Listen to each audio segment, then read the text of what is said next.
Transmission एक news पर आप देख रहे हैं। लम्हा बलम्हा तमाम जो सूरत हाल है वो आपके साथ शेयर कर रहे हैं, तमाम तर हक़ाइक़ आप तक पहुँचा रहे हैं। अभी रुख करते हैं सहाफ़ती कंटेनर का, जो इस वक्त मौजूद है इस्लामाबाद में पार्लियामेंट हाउस के बाहर, और वहाँ पर इस वक्त हमारे पैनलिस्ट मौजूद हैं। लाहौर में भी हमारे साथ यहाँ पर हमारे पैनलिस्ट सीनियर तज्ज़ियाकार भी मौजूद हैं। पहले रुख करते हैं इस्लामाबाद का, जहाँ पर प्रेसिडेंट एक न्यूज़ फ़हद साहब मौजूद हैं, उनके हमरा दीगर पैनलिस्ट भी वहाँ पर हैं, उनसे बात करते हैं। फ़हद साहब, आज का दिन यकीनी तौर पर पाकिस्तान की तारीख़ में एक नहायत अहमियत का हामिल दिन था, लेकिन इस डिस्कशन का आगाज़ अगर शहबाज शरीफ साहब के ख़िताब से करें तो 1 घंटा तवील उनका ख़िताब था, और उस ख़िताब में जो इम्पॉर्टेंट चीज़ है वो ये कहते हैं कि हम पाकिस्तान की तकदीर को बदल देंगे और हम एक बार फिर तरक्की करेंगे।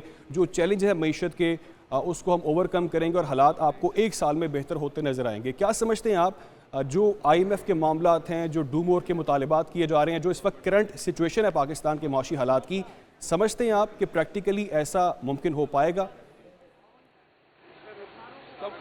शुक्रिया जी। देखिए, मामलात तो बड़े गंभीर हैं, इसमें तो कोई दो राय नहीं है, और इसीलिए हम आज जिस तरह आपने जिक्र किया कि हमारी ये खुसूसी ट्रांसमिशन जो है, मैराथन ट्रांसमिशन, वो हमने इसलिए रखी हुई है क्योंकि आज का जो बड़ा तारीखी दिन है, उसमें जितने भी चैलेंजेस इस हुकूमत को जिनका सामना है, पार्लियामेंट को जिनका सामना है, पाकिस्तान को जिनका सामना है, उनके ऊपर ज़रा तफसीली गुफ्तगू भी हो जाए, गर्मा गर्म बहस भी हो जाए।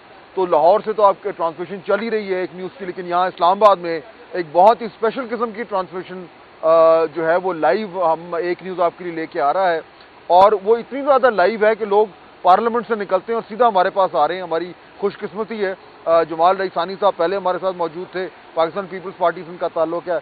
आमिर वसीम साहब डॉन अखबार के ब्यूरो चीफ हैं, और आदिल साहब को तो आप सब जानते ही हैं, और निहाल हाशमी साहब ने अब हमें ज्वाइन कर लिया है, पाकिस्तान मुस्लिम लीग नून से इनका ताल्लुक़ है। निहाल हाशमी साहब बहुत शुक्रिया। अच्छा, अभी गुफ्तगू हम यही कर रहे थे कि पार्लियामेंट के हवाले से कि जो कुछ यहाँ पे शोर शराबा और दंगा फसाद आज भी हुआ और आने भी जा रहा है, तो अब गवर्नमेंट की तरफ से आज वज़ीर आज़म का भी इंतखाब हो गया है।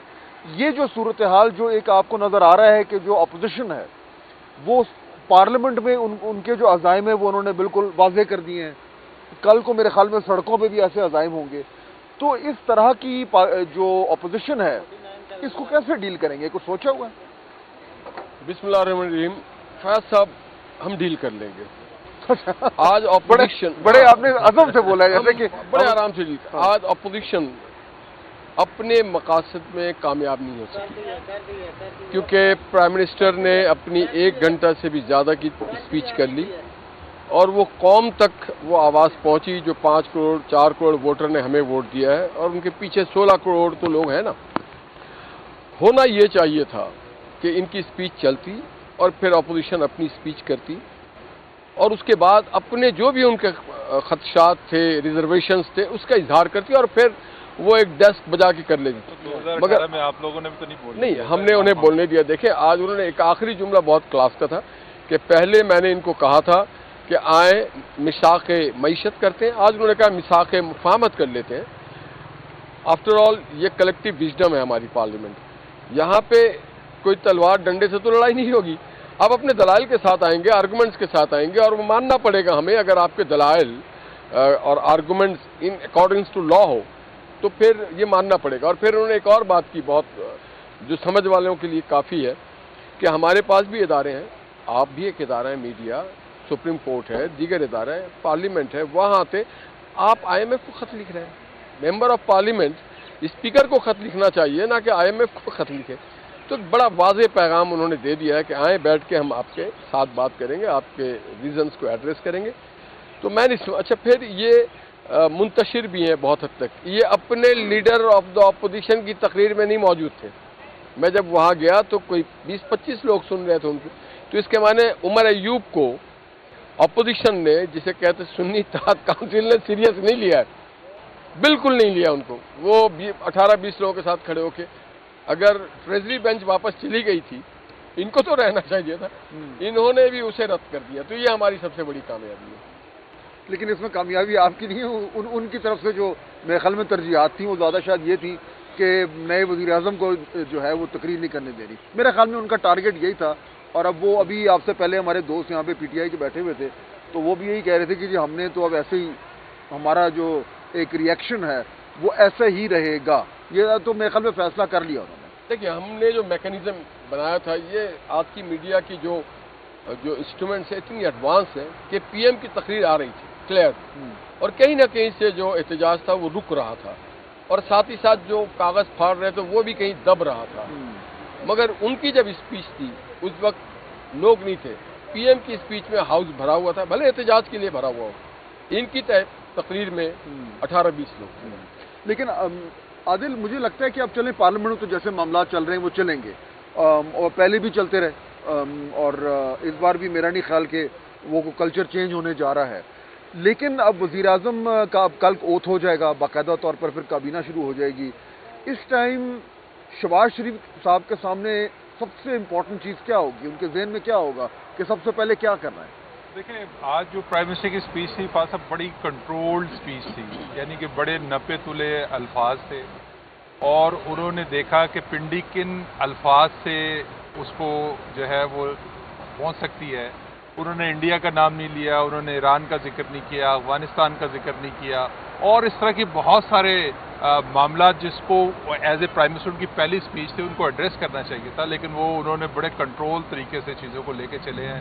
انہوں نے 9 مئی کا ذکر کیا، یعنی کہ اپوزیشن کو انہوں نے ہٹ کیا کہ 9 مئی کے جو ذمہ دار ہیں ان کو معاف نہیں کیا جائے گا کسی بھی صورت میں. تو باقی جو ان کے چیلنجز ہیں وہ تو معیشت ہے. پچھلی دفعہ انہوں نے جیسے ابھی نیال صاحب بتا رہے تھے کہ انہوں نے مساق معیشت کی بات کی، اس دفعہ انہوں نے کہا کہ چلیں مل کے چلتے ہیں، لیکن معیشت اس وقت تک ٹھیک نہیں ہو سکتی، اور یہ سب سے بڑا چیلنج ہے. ان کو چاہیے کہ وہ اپوزیشن کی طرف ہاتھ بڑھاتے، ان سے آپ پھر تعاون مانگتے. ان حالات میں نہیں کر پائیں گے، کیسے کریں گے؟ جو آج ماحول دیکھ لیا تو آپ نے آج دیکھیں یہ جو تحریک انصاف کی سیاست ہے یہ اسی طرح ہے، وہ چاہے حکومت میں ہو چاہے حکومت سے باہر ہو، انہوں نے اسی طرح چلنا ہے. ان کا طرز سیاست ہی اسی طرح سے. یہ تو جو بھی میچورٹی دکھانی ہے اب شہباز شریف صاحب کو دکھانی ہے، ان کی حکومت کو دکھانی ہے. تو اب دیکھتے ہیں کہ وہ کس طرح سے چیزوں کو لے کے آگے چلتے ہیں، اور ان کی کوشش تو یہی ہونی چاہیے کہ وہ تمام گھر راضی رکھیں اور معاملات کو آگے تسلی کے ساتھ لے کے یہ لوگ آ جائیں گے پیپلز پارٹی؟ کیا لگ رہا ہے آپ کو؟ میں پہلے آپ سے پوچھوں نا پھر ان سے پوچھتا ہوں. میرے سے پوچھ رہے ہیں پیپلز پارٹی والے. دیکھیں میرے خیال سے تو انہوں نے بہت زیادہ گین کیا ہے اس الیکشن میں. انہوں نے مطلب اگر صدارت بھی ان کو مل جاتی ہے 2 صوبوں میں ان کی حکومت، بلوچستان میں ان کی حکومت بھی آ گئی ہے، سندھ میں بھی حکومت ہے، اور گورنرز کے اوپر بھی ان کی بات چیت چل رہی ہے، تو ایسا سینٹ چیئرمین کے بھی ان کا ہو گیا ہے سارا. تو میرا خیال ہے کہ اتنے ڈیسپریٹ تو یہ نہیں ہے ابھی کہ کیبنٹ میں آئے. اور پھر جو ابھی IMF کے حوالے سے باتیں آ رہی ہیں کہ بجٹ سے پہلے ایک اور ویو آنی ہے مہنگائی کی، تو میرا خیال ہے کہ یہ اس ٹائم کا ویٹ کر رہے ہیں کہ اس وقت دیکھیں کہ کیا اس وقت. اور PTI بھی ظاہر ہے اس وقت ان کی اپوزیشن بھی اس وقت عروج پہ ہو سکتی ہے. تو لگ رہا ہے آپ کو آ جائیں گے؟ دیکھیے ان کی بات سے میں سیکنڈ تو کر رہا ہوں. میں نہیں سمجھتا ہوں کہ یہ ابھی گورنمنٹ میں جتنے اسٹیبل اور کمفرٹیبل پیپلز پارٹی ہے کوئی نہیں. تو ضرورت نہیں ان کو جوائن کرنے کی؟ آپ نہیں کہیں بھی نہیں جائیں گے وہ. They are too comfortable. لیکن وہ بری و ذمت تو نہیں ہو سکتے نا. حکومت کو سپورٹ کر رہے ہیں، حکومت جو بھی کرے گی وہ. لیکن فیصلوں میں تو حصہ نہیں ڈال رہے نا، باہر سے تالیاں بجائیں گے. دیکھیں ایوان صدر میں جانے کے بعد کچھ فیصلے اور ہوں گے، ابھی فیصلے کچھ اور ہیں. جب یہ تمام الیکشنز مکمل ہو جائیں گے اس کے بعد بہت سارے فیصلے اس میں تھوڑی بہت ایڈیشن اور ڈیلیشن ہوگی. کیوں